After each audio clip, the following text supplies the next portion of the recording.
ඔයගලන්ගේ machine එකට මෙන්න මේ වගේ ත්‍රෙඩ් කටර් එකක් හයි කරගන්න ඕන නම් බොහොම ලේසියි මේ වැඩේ කරගන්න.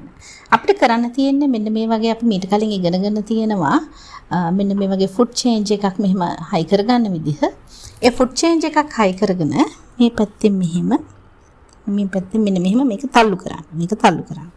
තල්ලු කරන ගමන් මේක මෙතෙන්ට හයි කරන්න.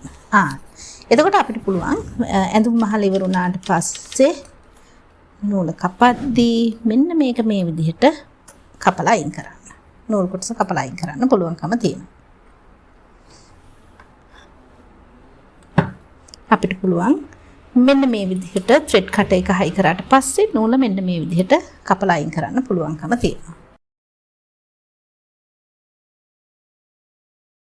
අපිට පුළුවන් මැෂින් එකේ මෙන්න මේ ෆුට් එක හයි කරලා තියෙන මෙන්න මේ ඇනේ ටිකක් බුරුල් කරලා ඊට පස්සේ මෙන්න මේක දාලා ඒකට උඩින් අපි මෙන්න මේ ත්‍රෙඩ් කටර් එක තියෙනවා.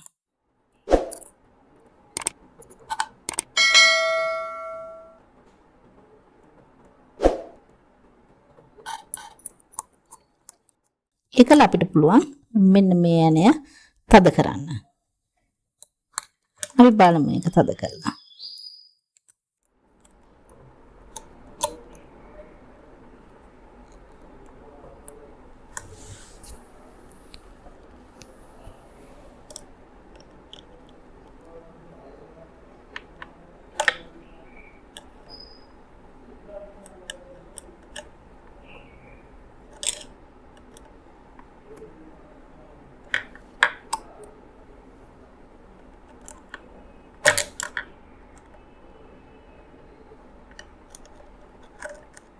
මෙන්න මේ විදිහට ත්‍රෙඩ් කටර් එක හයි කරගෙන ඔයගොල්ලන්ට පුළුවන් ඇඳුම මහල ඉවර වුණාට පස්සේ නූල් කොටස කපලා අයින් කරන්න මේක පාවිච්චි කරන්න.